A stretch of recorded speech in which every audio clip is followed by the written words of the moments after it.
We live in a world today where there are several 100 million people starving to death.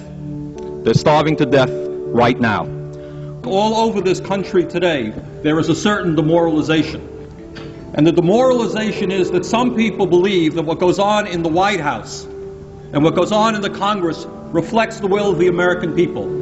And by assembling here today as the Rainbow Coalition and its other groups from 46 states in America, what we are saying very loud and clear is that Ronald Reagan and his billionaire friends do not represent America, but we do. In some of the largest cities in America, 50% of the kids are not graduating high school. The cost of college education in this country is zooming up, so you have to be a wealthy person to send your kid to college. There was once a dream that my parents had and many people's parents had, that if you work hard and go to school, you can get a college education. But what people like this gentleman do not know is, for example, that in Scandinavia, in Sweden, you've had socialist governments for decades, that in fact that country is probably in most respects more democratic than the United States. They have 80 or 90% of the people voting. They have strong labor unions. They have a more open media. They have a healthcare system guaranteeing healthcare to all of the people. Not to say that that's a utopia. But at a time when the wealthiest people of this country have seen a tremendous increase in their income, while at the same time the standard of living of working people and poor people has declined, I will be damned if I will vote for a proposal which will stick it to the middle class and the working people. And Mr. Speaker, I've got a problem. I've got a problem with a president and a Congress which allows 5 million children to go hungry, 2 million people to sleep out on the streets, cities to become breeding grounds for drugs and violence. And they say, we're getting tough on crime. If you want to get tough on crime, let's deal with the causes of crime. Let's demand that every man, woman, and child in this country have a decent opportunity and a decent standard of living. Let's not keep putting poor people into jail and disproportionately punishing blacks. While our children go hungry and sleep out on the streets, lack adequate health care or educational opportunity, the wealthiest people in this country have grown far richer while their tax burden has declined. We have an approach to campaign financing which, to a very large degree, allows wealthy people and major corporations to buy and sell politicians. The rich get richer, the poor get poorer, and ordinary Americans are shut out of the political system. The United States today is one of 2 nations in the industrialized world that does not have a national health care system. That has to do with campaign finance reform. The United States today, the chief executive officers are seeing their salaries soar, and the gap between the rich and the poor grows wider. 10 million Americans are unemployed. That has to do with campaign finance reform. The system, by and large, is owned and controlled by big money interests, and the President of the United States and much of the Congress does the work of protecting the big corporations and the wealthy people who control the economic and political life of this nation. This country, this great country, this democracy is evolving into an oligarchy. And an oligarchy is a country in which a few people have tremendous wealth and tremendous power and exercise that wealth and that power over all. We have seen a situation where we give huge tax breaks to the wealthy and you have 2 million people sleeping out on the street.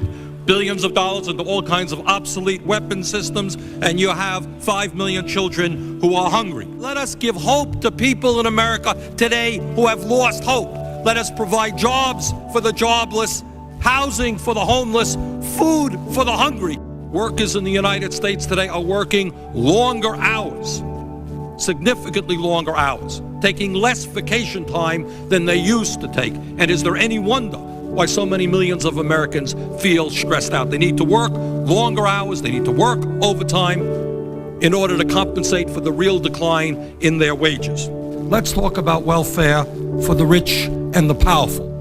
Now, we start off from a proposition that the wealthiest 1% of the population in this country owns more wealth than the bottom 90%. When we talk about the growth of the economy, what we should ask ourselves is who is gaining that income. And what is clearly going on is the lion's share, the overwhelming amount of the growth in income is going to the very, very wealthiest people while the vast majority of the people are seeing a decline in their real incomes. I find it ironic that it is the taxpayers of this country who are going to have to bail out banks that have made billions and billions of dollars investing in Asia. Is it morally right that CEOs of large corporations now make over 500 times what their workers make and seem to make more money to the degree that they lay off American workers? Walmart has replaced General Motors as the major employer in America, paying people starvation wages rather than living wages. We can fight terrorism, protect the American people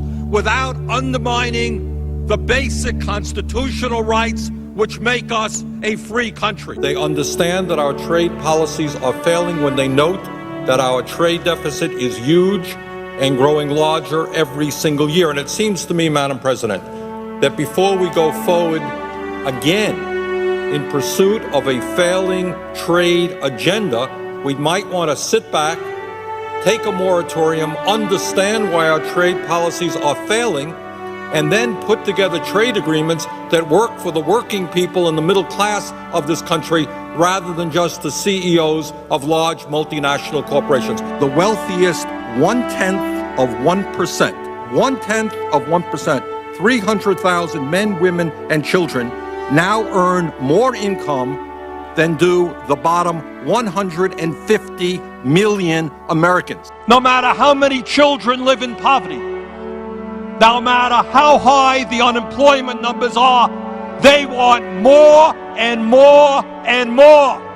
And I say enough is enough. And you want to know why the American people are cynical about what goes on in Washington? You want to know why the Congress of the United States has an extremely low level of support or favorability? It is because the American people know they are getting ripped off. You got millions of people today who are working longer hours and their income is going down. Their wages are going down. This grotesque level of inequality is immoral, it is bad economics, it is unsustainable. This type of rigged economy is not what America is supposed to be about. This has got to change. And as your president, together, we are going to change it. When we stand together, there is nothing that we cannot accomplish. And I pledge to you that every day I will fight for the public interest, not the corporate interest.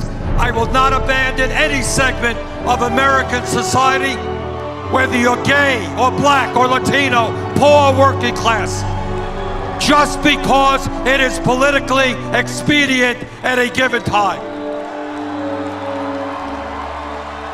So let us go forward together and let us tell the Republicans that their reactionary agenda may work for the billionaires, but not for ordinary Americans, and we are going to defeat them. Thank you all very much.